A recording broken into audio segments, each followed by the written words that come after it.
Welcome, everybody, back to the GSMC Chip Shot Football Podcast, brought to you by the GSMC Sports Network. I'm your host, Manny Maradiege, coming to you live on October the 2nd now, a day before we officially start Week 5. And what a way to not only start the month, but get going into Week 5, right? Because yesterday, massive news broke in the NFL with Davante Adams approaching the Las Vegas Raiders about requesting a trade. Now, we're still some time away from the trade deadline, but that's something we just have to talk about, obviously, into all those details on that situation. Also looking at the potential landing spots for him as well. And also, later on in the show, we have some more topics to get to regarding Jaden Daniels, the Commanders, Caleb Williams, and the Cleveland Browns. So stay tuned for all of that on today's show. And before we get started, like I always do, I like to give you guys a quick reminder. If you want to get involved in the show in any sort of way, if you got a question, an opinion, or just a comment you want to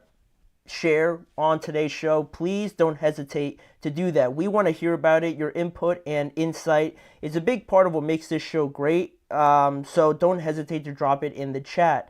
Now, if you want to make it absolutely sure that your message stands out and gets featured on the show, there's an easy way to do that just by using the new Super Chat feature.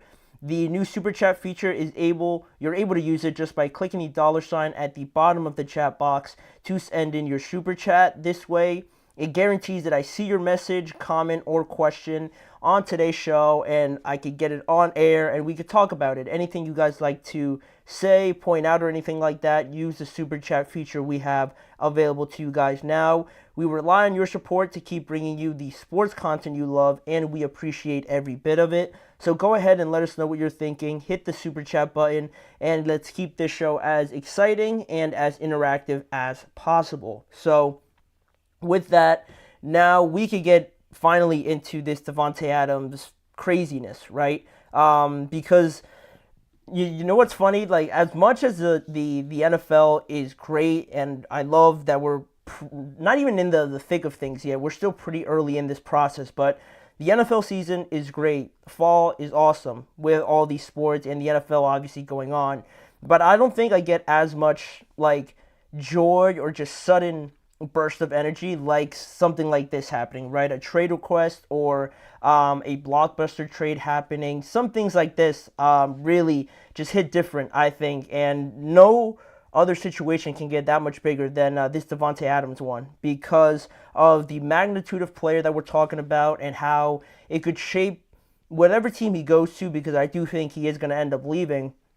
It could shape the magnitude, the trajectory of any of the teams that he decides to go to. So that's what makes it so, I guess, high risk in a way. And that's what really is exciting for me. I really do find joy in seeing these trades and these things pop up in the NFL. But this piece of news broke yesterday from the NFL Network that reported that Davante Adams approached the Las Vegas front office yesterday and informed them that he did prefer to be traded before the trade deadline, obviously on November the 5th. And additionally, according to the Las Vegas Review-Journal, the Raiders are increasingly open to dealing Davante Adams as well. So it's not like he's trying to force his way out. It seems like the Raiders are pretty open to exploring that option before the trade deadline. And they've already, according to this report, have been reaching out to teams to try and gauge their interest level in potentially acquiring Davante Adams, right?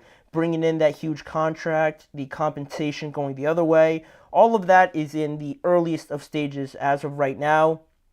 And with that being said, nothing is imminent or anything like that. It's not like, at least from our knowledge of the situation, nothing is on the verge of happening, but it certainly feels like it's a very hot topic right now. It's a very, sensitive topic that could just happen at any given point. I don't expect this to take that long.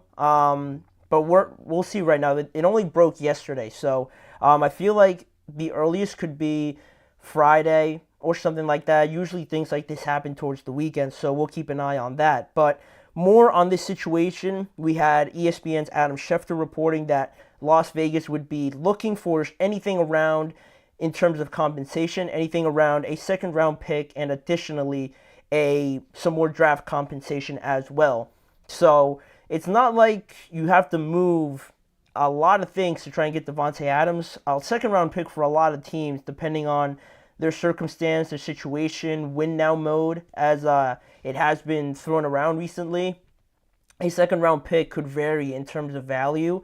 And again, if you're going to a high ranking team, a team that has high aspirations, a second round pick could be something like in the 60s or 50s or something like that. So it depends what kind of team you're talking about with these trade talks. So it doesn't seem like it is going to take a lot to move Davante Adams or acquire him up until this point, and it all seems very quick and like it could happen very easily, which is a very quick transition from where we were, I think, just a couple weeks ago.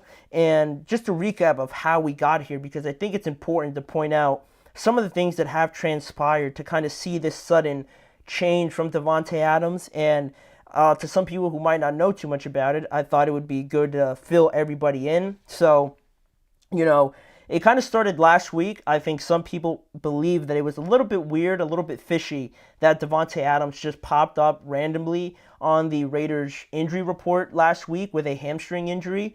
There wasn't any signs or anything like that of him being injured, but he was on there that day. And, some people felt like it was just very convenient for that to happen. And then you get news like this, right?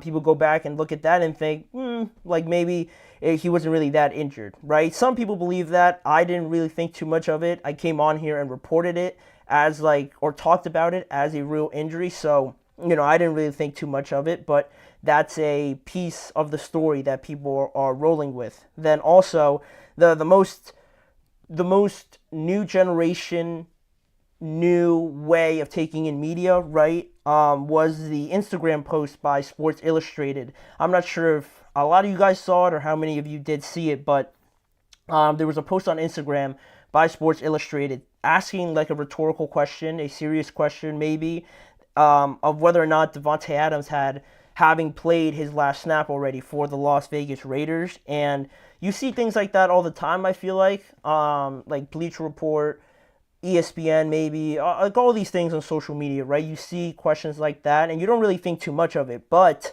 underneath the actual picture of the post, you see who's liked it, right? Obviously. And right there in front of everybody, you could see that none other than the head coach of the Raiders saw that post, not only saw that post, but liked it. And of course it blew up, right? Everybody is very on track with all those things, right? Social media, when somebody removes someone from their bio or anything like that, when someone likes another guy's picture or starts following somebody else, it's impossible not to see that now in this day and age. Andre, how you doing? Do you think the Jets should go for him? That is the question, obviously. And I think that's the most obvious one. That's the one I most likely think is going to happen, that he's going to just go to the Jets. It makes the most sense. It's the most obvious one. And, it's like, where else would he go if he really is chasing a championship, right? What other team is in more of a win-now mode than the Jets? Some people might not even think Aaron Rodgers is going to be on the team after this year or the year after that. So they have a short window here. Why not go out and get Davante Adams? So, yes, I do think the Jets should go and get him. I think it's too obvious not to. And, that has been the rumor, right, with the Jets surrounding this offseason and things like that. They have been one of the more obvious teams there to try and go after Davante Adams. But also, there was that Instagram post, like I said. I truly think that stuff matters because you get developments like this with teams, with the head coach, of all people, liking the post. I think makes it even worse, in my opinion. But that was even still before Davante Adams officially requested a trade. Plus, you have all the problems, I think, with the Las Vegas Raiders, right? Also, Andre said, me personally, I definitely think the Raiders should sell him before he loses all value. He is getting older.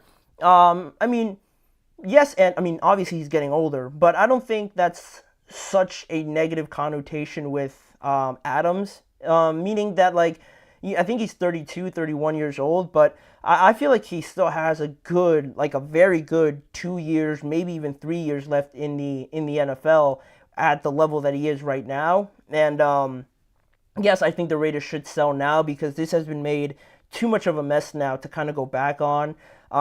With this. And since the time he's been there, there's been the issue with Derek Carr, them moving on from him. Maybe Davante Adams wasn't too happy about that. Then last year, a complete disaster with Jimmy Garoppolo, Josh McDaniels, the head coach. That all blew up in their face. And now this year, Gardner Minshew doesn't really move the needle too much for the Raiders, and they've just been kind of plateauing at the same level. And for a guy like Davante Adams, you mentioned the age, really the last thing he has yet to achieve is that Super Bowl. So I think that's really the driving force behind all of this. The idea of wanting to win right now, wanting to truly compete, and all this other extra distractions and just BS, for the lack of a better term, that I can use right now, that surrounds the Raiders, it seems like each season, with comments and things like this off the field. I think he's just had enough of it, and he really just wants to go back to competing again, right? It's been a couple years now since he's been with the Packers and competing for NFC championships, right? He wants to get back to that. He obviously acknowledges his age, so that to me is the biggest driving force, because like I said, this all has kind of happened in a whirlwind. At the beginning of the season, there were still these rumors, and he said that he's just focused on the Las Vegas Raiders. He didn't want to hear about any of these rumors, but now, about like 4 to 5 weeks later, now he wants to leave. So it is kind of crazy how all this has sort of turned, and maybe that was the last straw. I don't know, with the Instagram post. It seems kind of silly when you bring it up, but Davante Adams, and this is the last thing I'll say, brought it up, I think, yesterday when he was on the Up and Adams show. He said that he saw it. He obviously saw how it blew up, but also how still Antonio Pierce had not reached out to him. And that's why I think things like this matter, right? Yeah, some people might think that social media isn't anything to take seriously, but Davante Adams clearly felt some sort of way about Antonio Pierce liking the post and then still not clarifying anything with him afterwards. That's why I think it validates why these things matter now. It looks silly, it sounds silly, but clearly there's a little bit of uneasiness there. He goes and requests a trade now, and that's where we are right now. On October the 2nd, if Davante Adams is going to find a new team, I truly think he's going to move on now. And where he ends up going, that's what we'll discuss in the next segment. We're going to be looking at the 5 to 6 potential landing spots for Davante Adams that I think make the most sense. The Jets are going to be included in there, Andre, so stay tuned for that. We'll be right back after this short break. I feel like I'm losing my mind. Is everybody in the world blind? Please, Lord, give me a sign, a sign. I feel like I'm losing my mind. Is everybody in the world blind? Please, Lord, give me a sign, a sign. I wanna be the greatest. Everybody on the fake shit. I look around and feel like everybody is the fakest. I make this every day and I'm impatient, hoping one day I blow up from the basement. Statement, the top is so vacant. I don't hear shit that I think is amazing. Waiting for my day when I'm playing sold out shows for 1,000 faces. Hey, give me that crown, get in my way and to be put down. It ain't your place, all this my town. If I want that shit, then I'll get it right now. I'm losing it, the noose it fits. I'm losing shit, a stupid myth. You choose to live or choose to dip. You choose to fight or lose your grip and lose a gift. I feel like I'm losing my mind. Is everybody in the world blind? Please, Lord, give me a sign, a sign. I feel like I'm losing my mind. Is everybody in the world blind? We are back now on the GSMC Chip Shot Football Podcast to discuss more on this Davante Adams sort of saga that has started from yesterday, where Davante Adams requested a trade from the Las Vegas Raiders officially. And now comes the fun part about talking about it. We can speculate, obviously, of where we think he should go. And I want to preface it by saying I 200% think that he is going to leave. It's not a question anymore. He is definitely leaving. I think that can be put behind us now.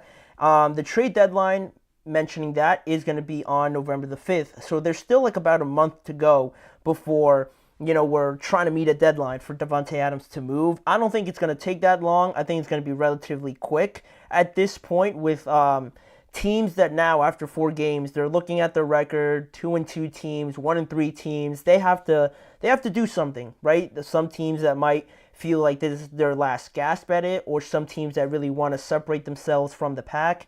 Getting a guy like Davante Adams, yes, it makes any team better, but depending he goes to, it'll really turn into something special, potentially. And I thought I'd discuss it on here today at some of the spots that I kind of want him to go to, but also the more obvious ones, right?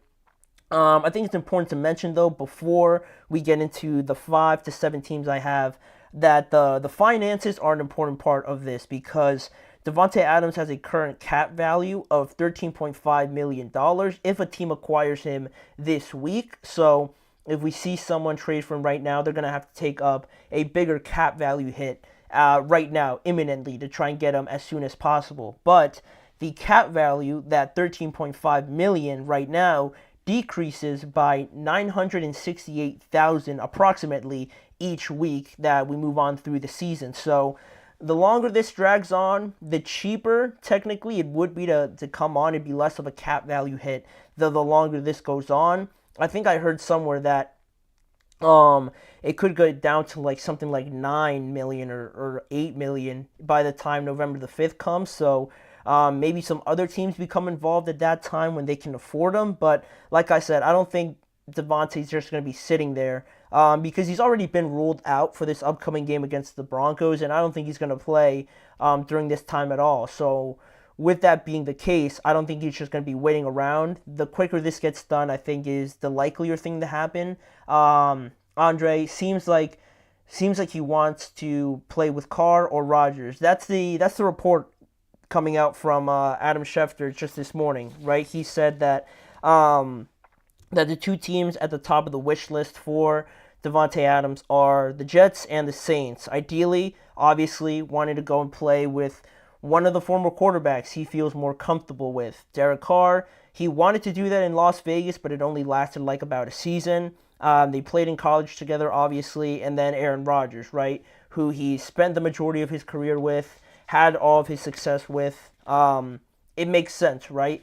Why he wants that familiarity there with his quarterback. But we mentioned the finances and things like that, and it brings up the question about who can afford him right now. If any of these teams can take up that amount of cap hit, it would be right now the Washington Commanders, the Dallas Cowboys, and the New York Jets, like we keep mentioning, and the Pittsburgh Steelers are the 4 teams that are the most financially situated right now to acquire Davante Adams through a trade in the least amount of time right now, because they have the most cap hit available to take in his contract. So with that in mind, we are going through the most likely scenarios, the more likely situations where I think he could end up, starting with this one. Completely out of left field, completely out of the stadium. That's how random you might think this is, but I wanted to include them in here because they might not have the cap space, obviously, to do this right now, but I think looking at the Cardinals, there's no real basis on the fact that I have them on here other than the fact that it's too obvious that they only really have Marvin Harrison Jr. to throw the ball to right now. In an ideal world, if we weren't worried about salary cap or things like that, I think the Cardinals could make a lot of sense for Davante Adams. Having him with Marvin as a duo there for them would be fantastic, with Kyler playing pretty well. I really like their head coach, Jonathan Gannon. James Conner is a very underrated runner. Their O-line's been playing pretty well thus far with the production of James Conner, and there have been some spurts here and there where they've looked pretty solid. So adding Davante Adams, a guy like that, would help tremendously, but really, in the world we live in the reality world that we live in, there's too many other issues that kind of get in the way of this, but it was one team that popped into my head, and I'm like, yeah, like, it makes sense for the Cardinals to want him, but can they get him? Probably not. So that's one team I wanted to throw out here. Looking at some of the more likely teams, we mentioned the Dallas Cowboys being able to afford him. They have $24.4 million in cap space right now, so obviously they could take up a $13.5 million cap value. And this makes sense because, like the Arizona Cardinals, the Cowboys are very monocentric on CeeDee Lamb, very reliant on the production of CeeDee Lamb to move the ball, essentially, because their running game is basically non-existent. Their offensive line is pretty shaky, and outside of CeeDee Lamb, Brandon Cooks, he's played all right. Jalen Tolbert doesn't really move the needle. Jake Ferguson's very good, but you still need more than just one great wide receiver because of the great defenses, right, going to take away CeeDee Lamb eventually. The Ravens did a good job of trying to do that. So, of course, the Cowboys had to look elsewhere and trying to find some more weapons for this offense. If really their defense is this bad and they're not going to get any better than what we've seen already,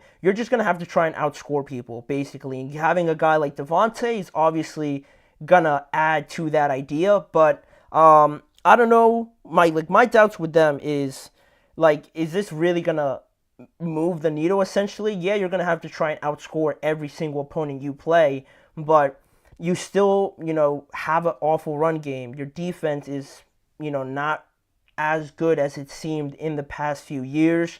Your offensive line, like I said, isn't great. No running game also. So is adding a top-tier wide receiver really going to mask all those other holes?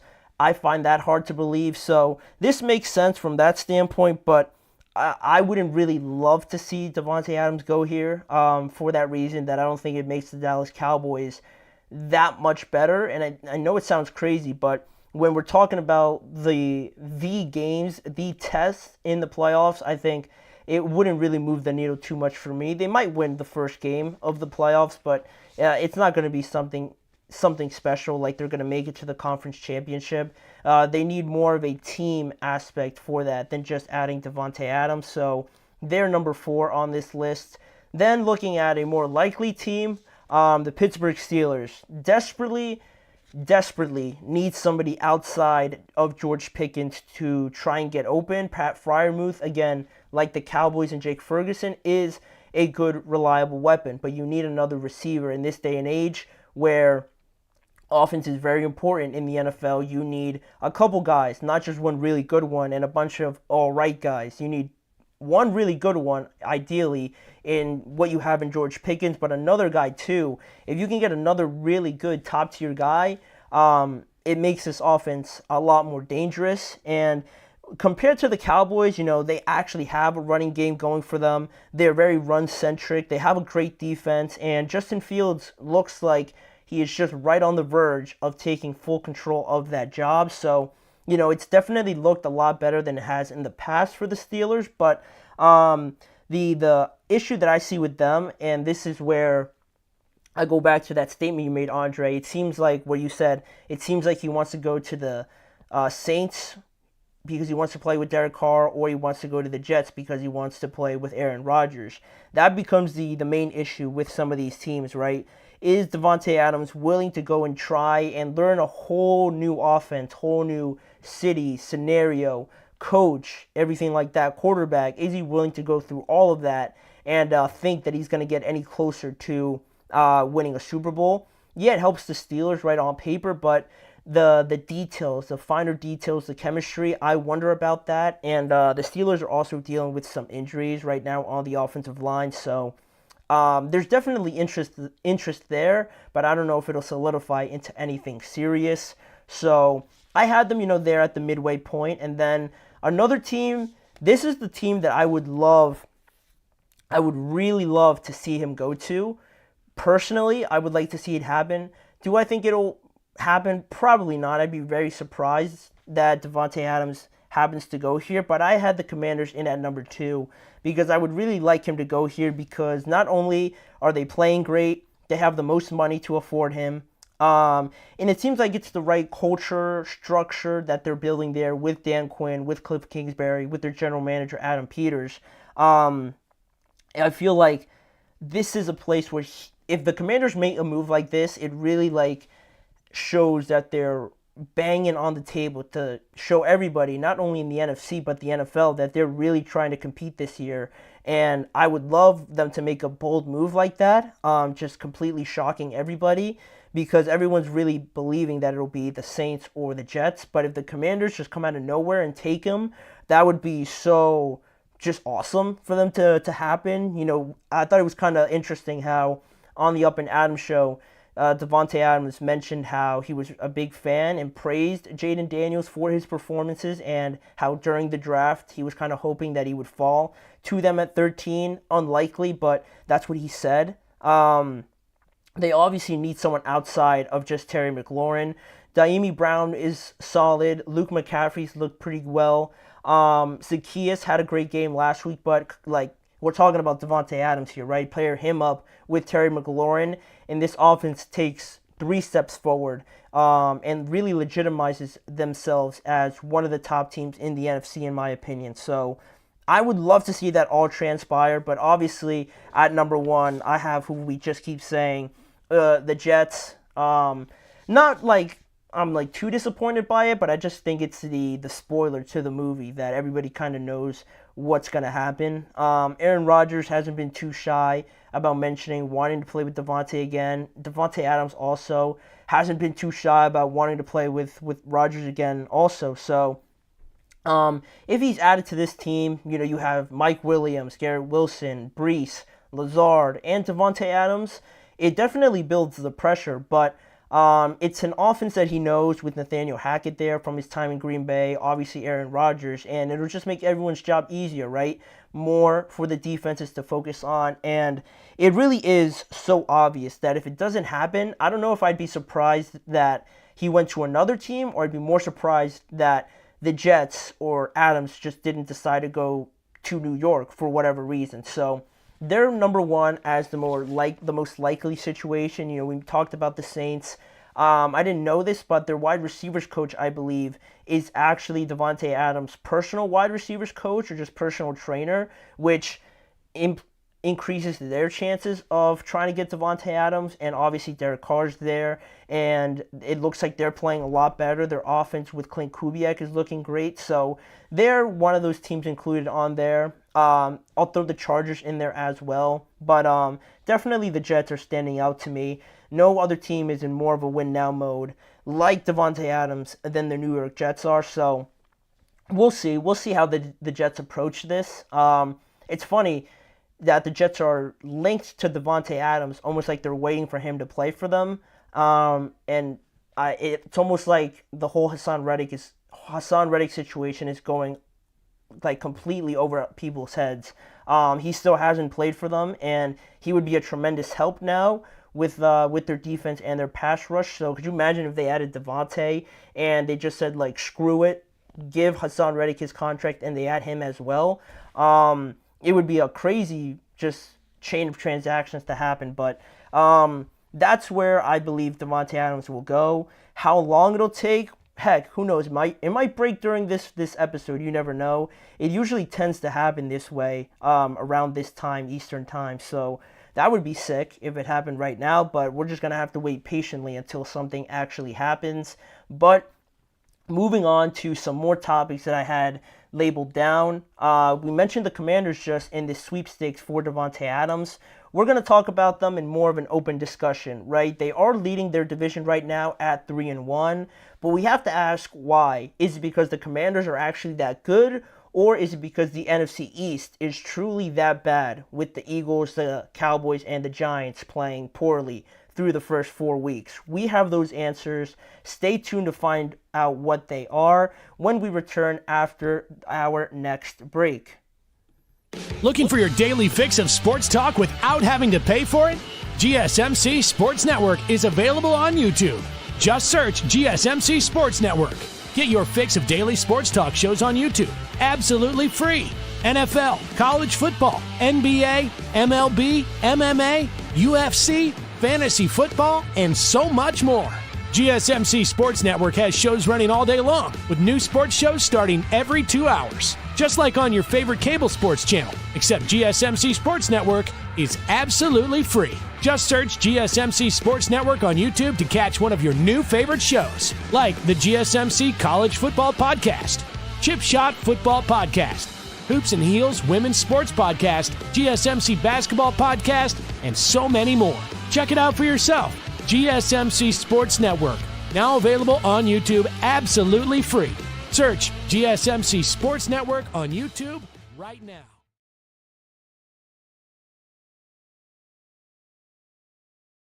Jumping right back into the action now, into a very, I think, culminating topic now with the team that I feel like is taking the NFL by storm recently over the last few weeks, being the Washington Commanders for a couple of reasons, right?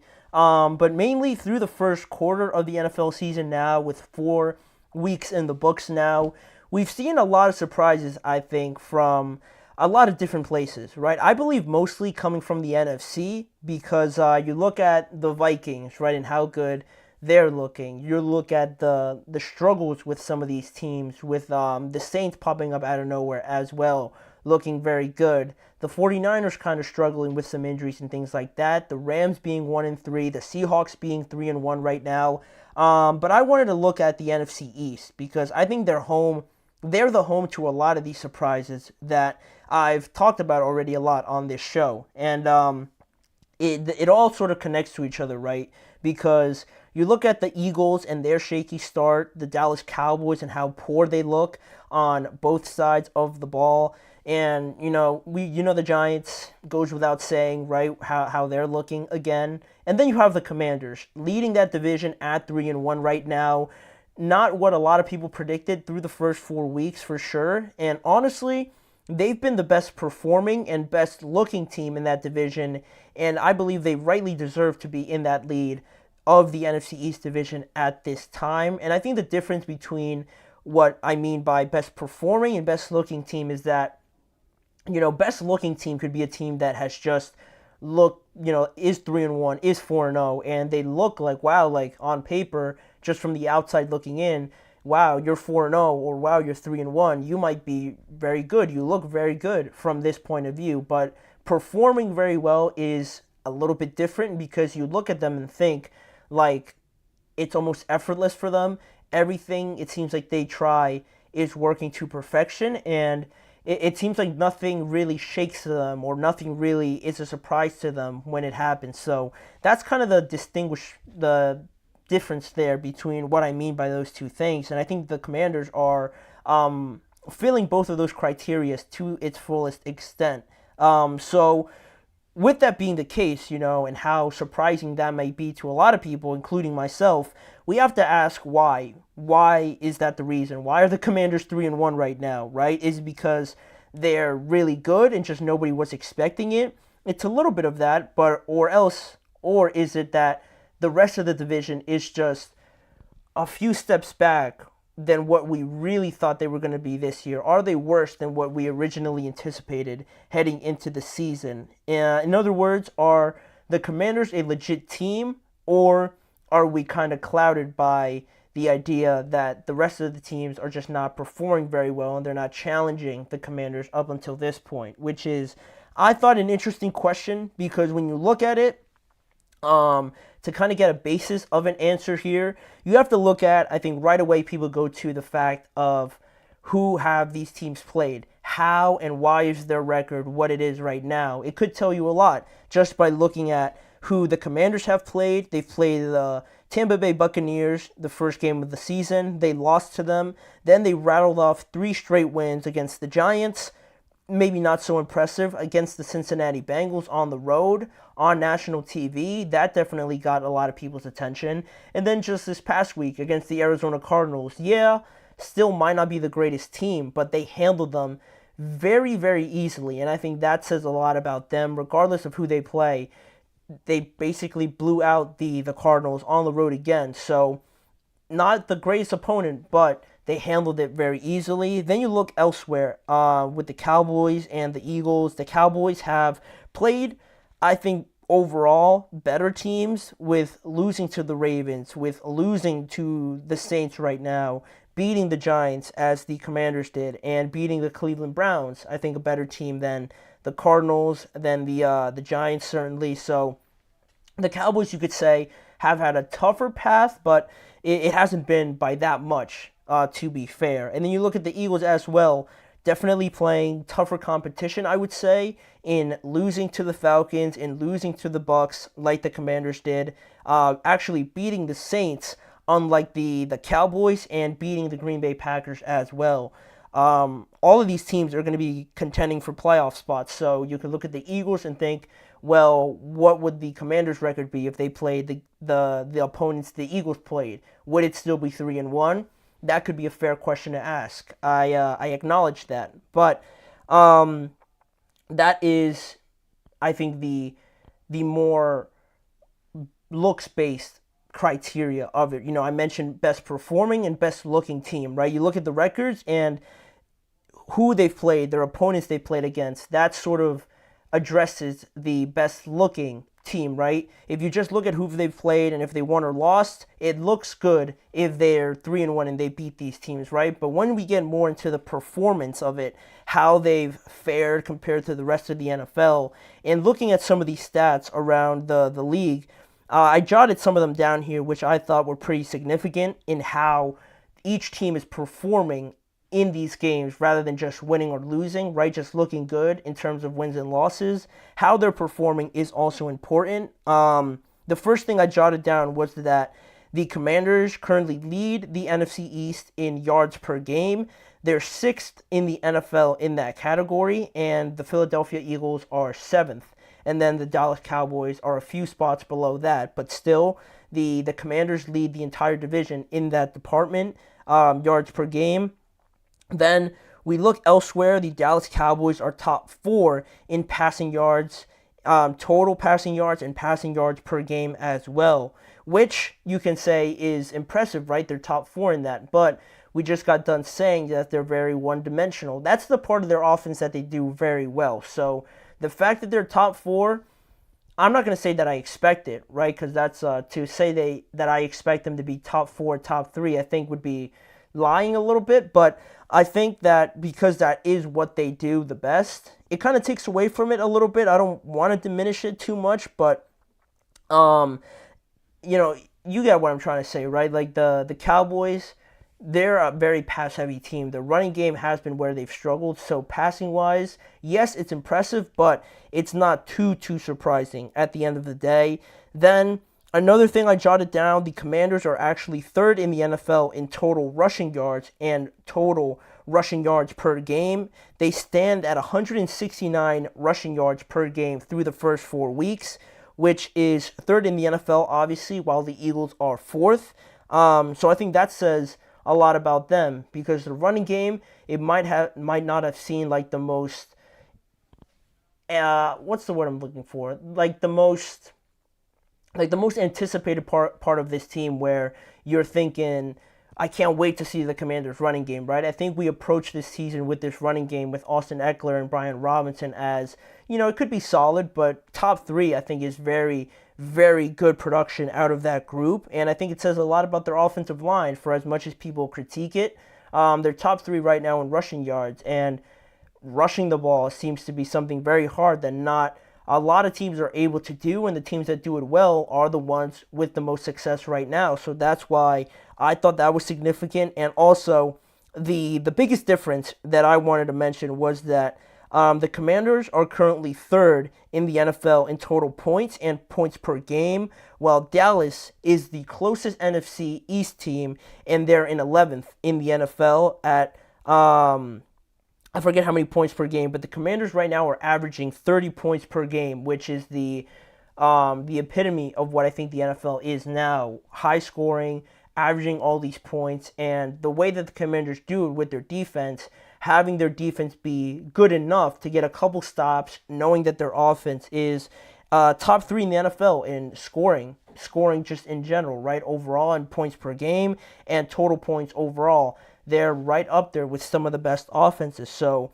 that's the performance aspect of this entire situation, right? They're producing at a high level that they should be compared to some of the best teams in the NFL. And it's surprising how really, when I just look at all these teams, how stable the Commanders look with a rookie quarterback through his first 4 games in the NFL compared to the Eagles, who have made the Super Bowl just like 2 years ago, the Dallas Cowboys, who have the highest paid quarterback and the highest paid wide receiver, basically. And what that basically tells me is that the environment, the structure, the culture, the planning, whatever you'd like to call it, with Washington is far better than all the other situations right now. Because you look at the other teams and what they're dealing with as an overall organization, right? The Giants organization is just like a mess. They're a mess because you saw this offseason on Hard Knocks how it all went down with Saquon paying Daniel Jones, going back on the decision to pay Daniel Jones, really not wanting to lose Saquon, it seemed, by their owner and their general manager, pretty accepting of the fact that he was willing to move on from him. It was just filled with more questions than answers, it seemed like to me, from the Giants' standpoint. And through this first quarter of the year, they haven't looked that much different than they did last year. So they're right at the bottom, I think, where they should be in this division. Then you look at the Eagles.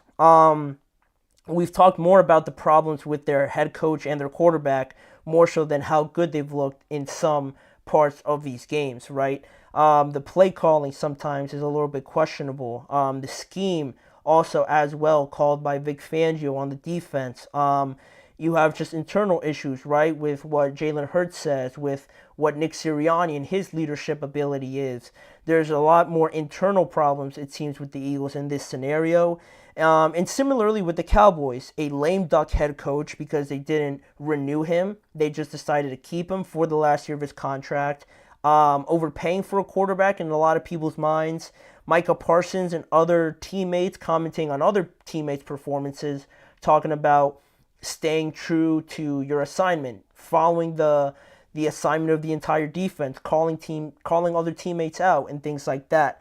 Going on podcasts to talk about it and all that sort of stuff. It's plus the fact that they're not producing on the field as well.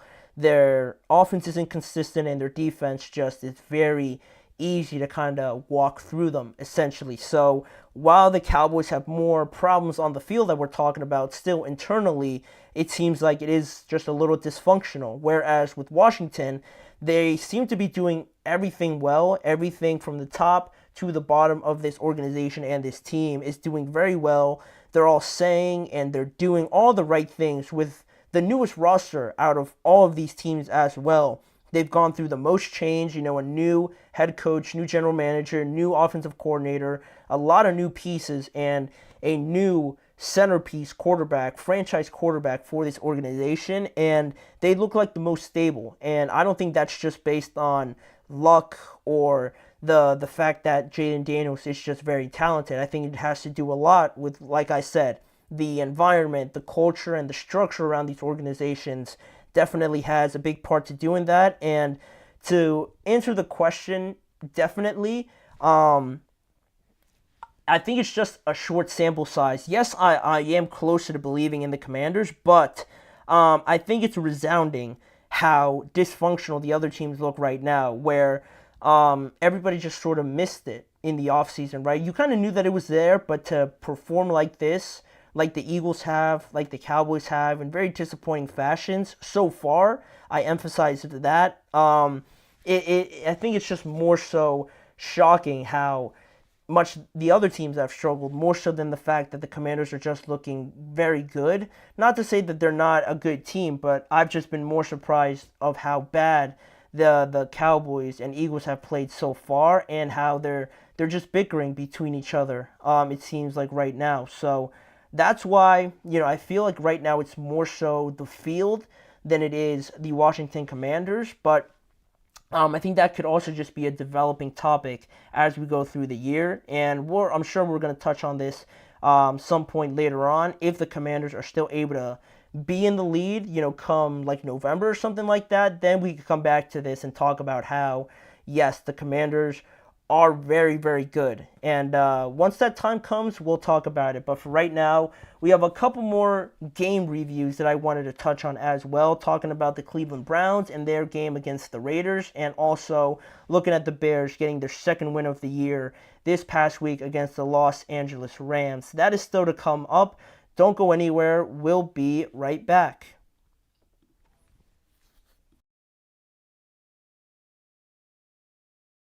For the best and latest podcasts available anywhere, go to the podcast app on your cell phone and type in GSMC to access free content-rich podcasts on health and wellness, book reviews, sports, entertainment, relationships, social media, movies, technology, finance, and even weird news. Subscribe and download the GSMC Podcast Network's family of shows, available everywhere podcasts are found.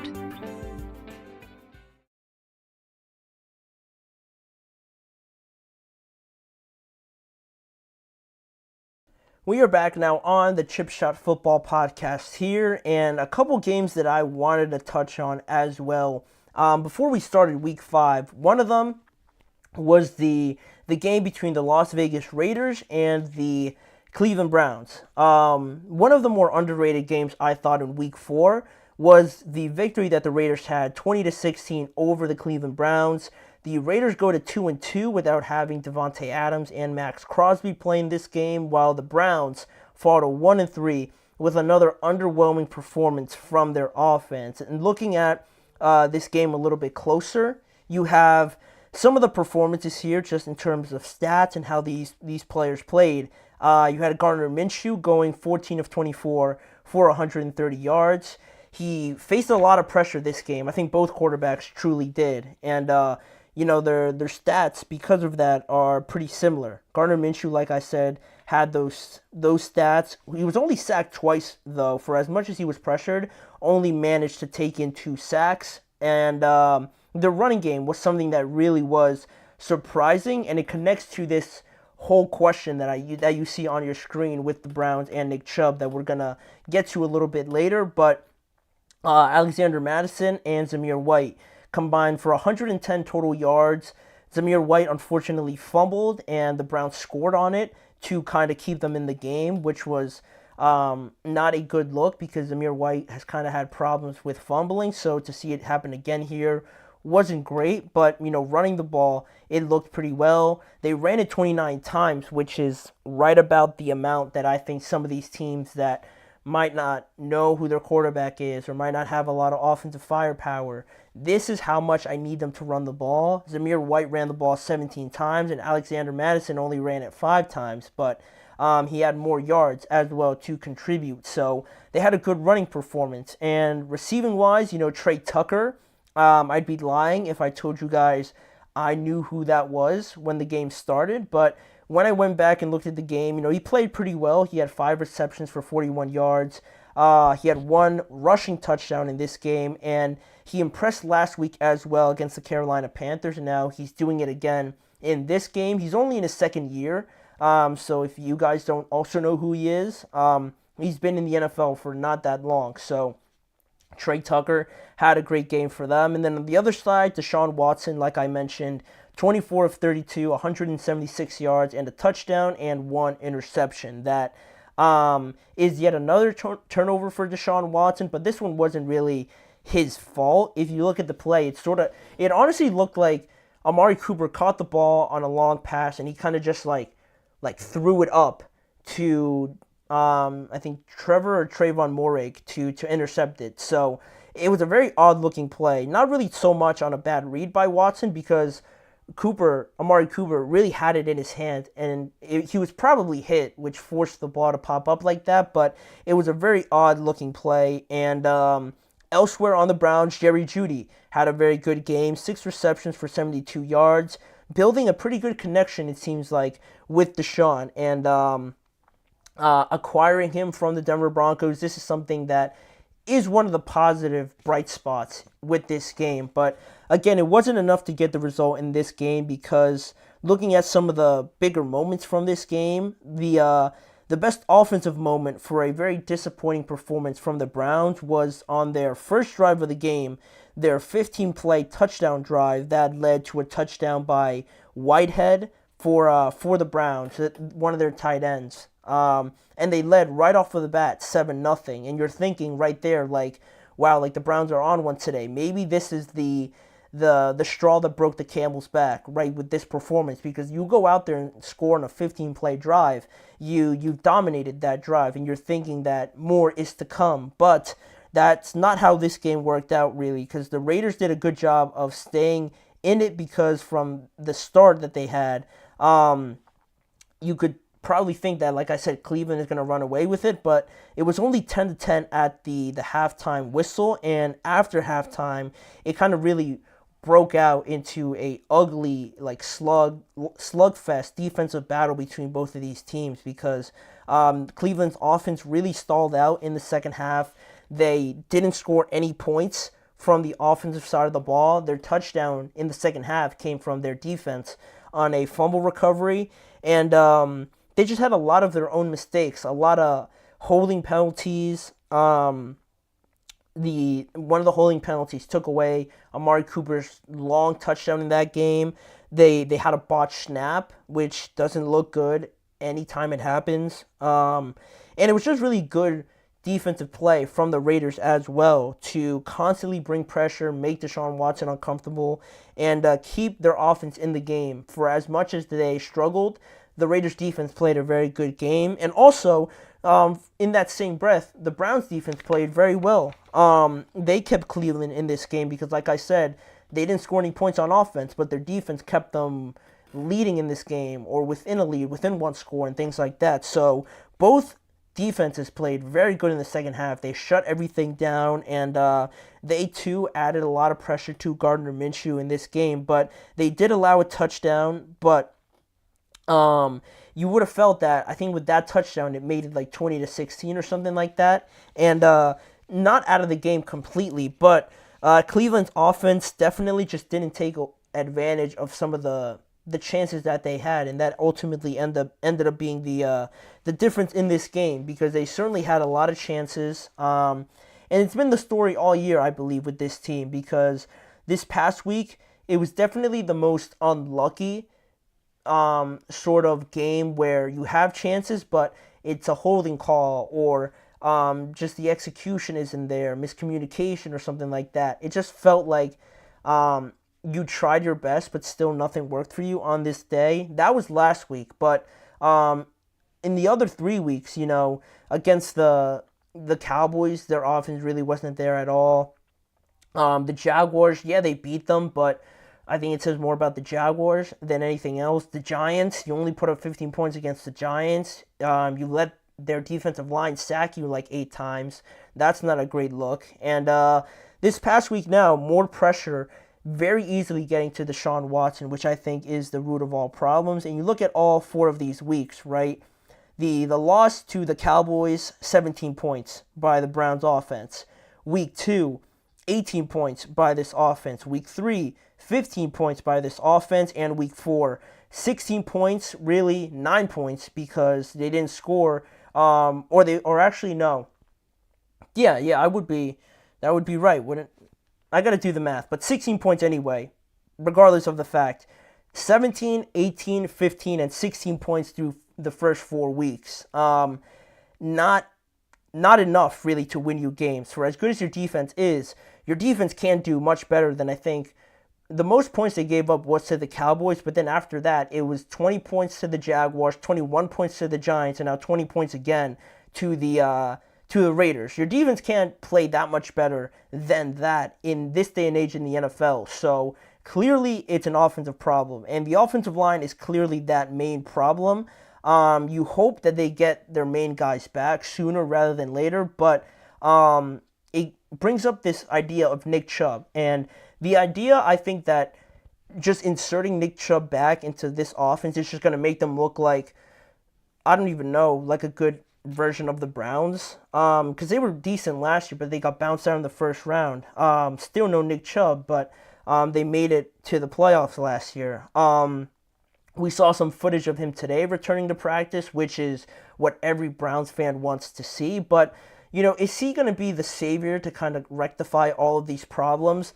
I can't 100% say yes, he is. He's certainly going to help because a running game is certainly going to do a lot for kind of keeping this offense in a rhythm, in a groove, the entirety of the game, rather than just having some great passing plays early on in the game. But then once the defense adjusts to that, your offense isn't just going to stall out in the second half, right? Having a guy like Nick Chubb is certainly going to keep that momentum going. But the questions around him is, if you're going to put that much of a workload on him right off of the bat, he's coming off of a very severe knee injury. It's not his first one either. So, do you want to do that? Yeah, ideally you want to do that and him just run with it, right? Like we usually expect him to. But I'd be a little bit weary of doing that. And still, with guys like Jedrick Wills missing, guys like Jack Conklin missing, and Wyatt Teller also not playing, whoever you have back there, it's not going to be too much better if you have 3 starters on your offensive line missing and the run blocking's not there, the pass blocking's not there as well. Having Nick Chubb or not having Nick Chubb is really not going to solve that just with him coming back. And, the offensive line is still the biggest problem with this team. I don't think it's a fact of whether or not Nick Chubb is playing or not.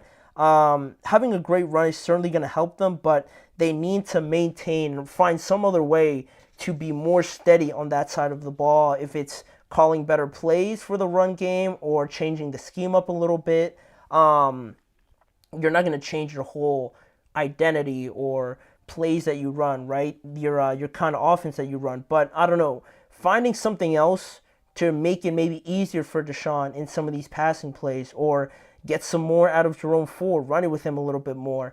I think you could try that before really just putting all your eggs into a basket around Nick Chubb.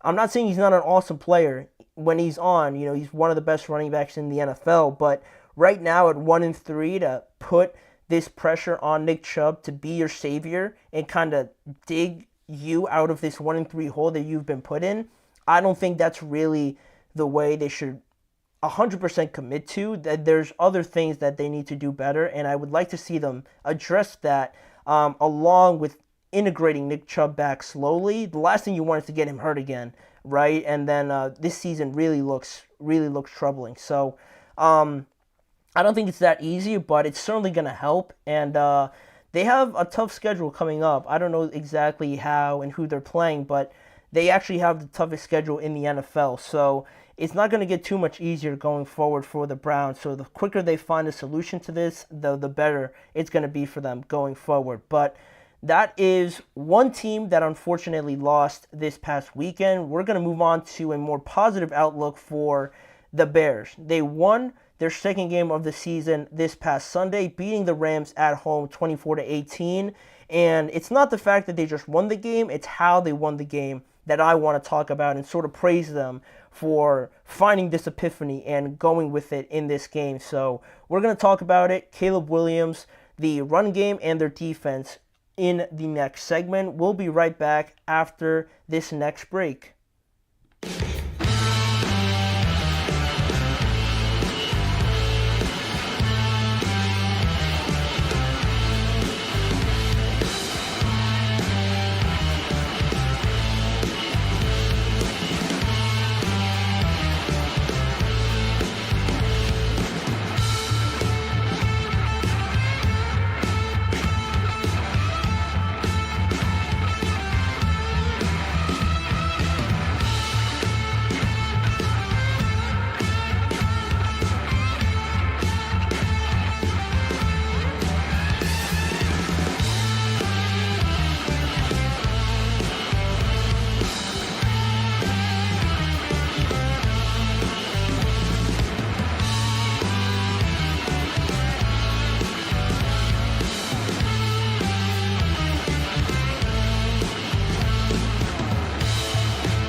Thank you for joining me here on this last segment of today's show, the last segment before we officially get into Week 5 tomorrow. And with that being the case, I wanted to lastly talk about one more game that I couldn't go without mentioning on today's show and really talking about it because I was very impressed and a little bit proud, for a lack of a better term, for the Chicago Bears because they returned home to host the Los Angeles Rams in Week 4 and coming off of a big win where the Rams at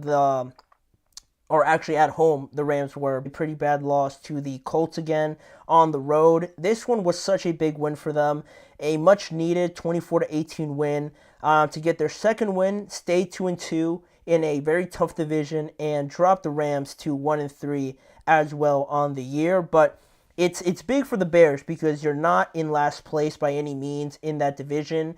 It's the Packers at 2-2. It's the Bears at 2-2. The Lions are 3-1, and the Vikings are 4-0. So very competitive. To drop to 1-3 would have been pretty tough to dig yourself out of that, but you're still in the race up until this point. And the Rams on the other side, they're tied for last with the Cardinals at 1-3. The 49ers find themselves at 2-2, and the Seahawks are leading that division at 3-1. So, talking about this game now between both of these two teams and looking at some of the stats, Caleb Williams first on the winning team. He was 17 of 23, 157 yards and 1 touchdown.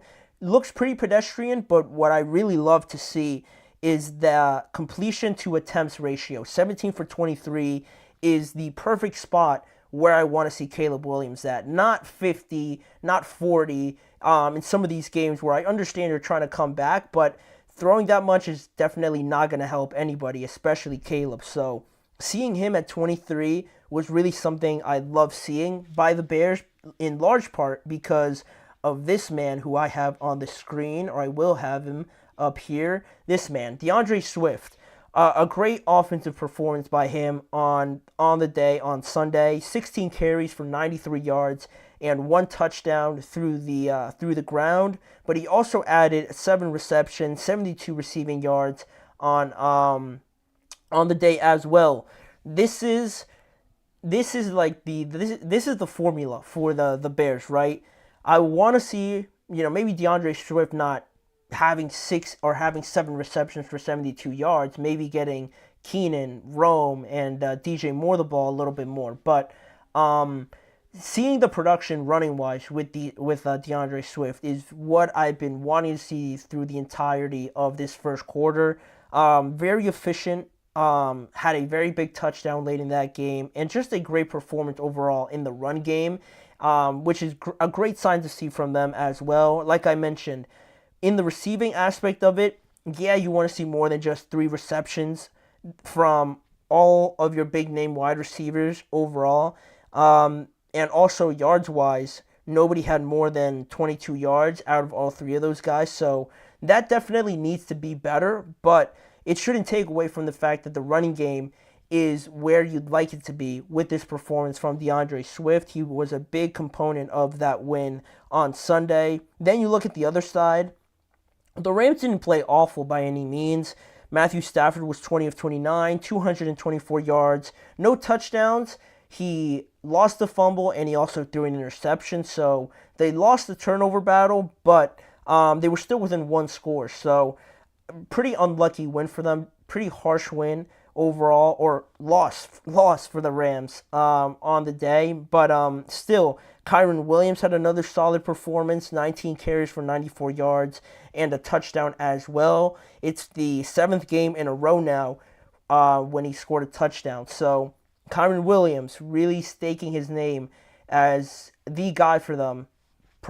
Definitely right now, but probably when Cooper Kupp and Puka Nacua come back, and some of the other receivers also adding in some other yards as well. But the turnovers is what really hurt the Rams in this game, because you look at how this game broke down, and the Bears defense was really the driving force for this Chicago Bears win, but it wasn't all of it, right? Like I wanted to stress, the running game and the defense were very good. The leading reason why they won this game and the complementary reason, right? But their offense certainly played better, right? Caleb Williams looked a little bit more settled in than he has looked in these last 2 road games. So that was a good sign. It looked like the offense was a little bit more efficient from that standpoint. But the defense was a great reason and a great contributor to this win. Chicago actually scored the first touchdown after their defense, Montez Sweat, strip sacked Matthew Stafford to set up Rashad Johnson's touchdown to make it 7-0. And then after a field goal by the Rams to start the second half, the score was 10-9 at that point, still with the Chicago Bears winning. And Caleb Williams, he orchestrated a good drive and he connected with DJ Moore in the back of the end zone to make the score now 17-9 at that point. And it was finally their first time they connected for a touchdown, which was great to see. Hopefully they could get that connection going a little bit more in the next couple of games. But that was a great sight to see. Then the Rams still weren't going away. They responded right after that with a touchdown by Kyren Williams, making the game 17-15. But then right after that, DeAndre Swift scored a 36-yard rushing touchdown, and he made the score 24-15 at that point. And after that, the Bears defense bunkered down. They really closed the door on any sort of comeback attempt. They only really allowed one more field goal, and that was pretty much it. They allowed 3 more points, and then they closed out the win 24-18. And their defense, what really stood out to me was that they were very good on third down. They were relentless with their pressure as well and helped create, that interception there towards the end by Jaquan Brisker on Matthew Stafford to really close the door on everything because of this pressure, because they were efficient on third down and getting off the field. It was very impressive to see. And we knew that the defense was going to be good. We knew that the defense can create turnovers and get sacks and things like that and hold you and maintain you in a lot of games so far, honestly. But we were still looking for answers to how to solve that offense, right? What could we do for Caleb, for this running game to kind of make it easier for them a little bit, not to have them just running around like headless chickens. In Caleb's case, trying to avoid pressure, trying to still keep your eyes down the field, making good decisions, making those decisions easier for him. That was all very important, and I love seeing how Caleb's attempts were down, how the running game looked with DeAndre Swift especially playing well. I think he needed this game as well, as much as the Bears needed it from him. And, just more evidence that this defense can continue and will continue to keep them in games, but it's just more so about the offense to be responsible enough with the ball to at least get points up on the board, make better strides to be more efficient as well. This defense to offense ratio in terms of contributing to a win could be 60-40 in favor of the defense, or even 70-30 in favor of the defense if you prefer. But as long as the offense just doesn't look like it's shooting itself in the foot, like they're just giving up sacks, like they can't run the ball, if they're looking better just from the eye test, I think we could be a bit calmer on how this process is going. Not everybody obviously can look like CJ Stroud and Jaden Daniels apparently to start their year, but it's a work in progress, certainly. Shane Waldron was kind of getting under the line of fire for maybe not operating this offense too well, and to see a performance like this, I think will help his case out a little bit more. But it's definitely a massive win for the Bears. Like I said, I love seeing that hopefully they follow this recipe going forward by not giving up on the run so easily and relying on their defense as well. And just lastly here on the other side of things with the Rams, it hurts because they could have won this game if they had scored on some of those third downs or converted on some of those third downs, not maybe exchange some of those field goals for touchdowns. Obviously, you could have maybe stolen this game as well, which hurts a lot because you're 1-3 now, and they're going to be playing Green Bay next at home, which makes that game even bigger because if you lose that game, you go to 1-4 in this NFC with how tough the NFC North is, with all 4 of those teams, with the Saints looking good, with the Bucs looking good, with the Falcons looking good. And the NFC East, at least two of those teams are going to make it out of there. The Seahawks are now looking very good, along with the Rams, obviously. You don't want to get too far behind because I just rattled off a bunch of names, and you could be looking at this playoff picture from the outside looking in. And that's the last thing you want, because this Rams team, they've been so unlucky with injuries that at full strength, they could certainly be in the mix for what I believe that division, certainly. But, Puka got hurt, Cooper Kupp got hurt, and you don't want to be in a situation where it's just too little too late if they can't get over this hump. So this loss stings for them, certainly, but this next game against the Packers is going to be massive, have massive implications for them already this year. So when we talk about the previews to those games, when we look at the matchups and everything like that, we'll make our determination on that in the next couple of days, I'm sure. But for right now, I want to thank you guys for joining me on today's episode. Please remember to like, follow, and subscribe to the show, as well as following the network on all forms of social media. If you want to catch more of the Chip Shot Football Podcast, check out the YouTube channels, the GSMC Podcast Network channel, and the GSMC Sports Network channel as well, to see more content around the NFL in a variety of different ways. And lastly, remember to tune in every weekday at 6:30 p.m. Eastern Time for more coverage around the NFL with me, Manny Maradiaga, as your host. Thanking you for joining me yet again, and I'll see you guys back here again tomorrow to start discussing Week 5.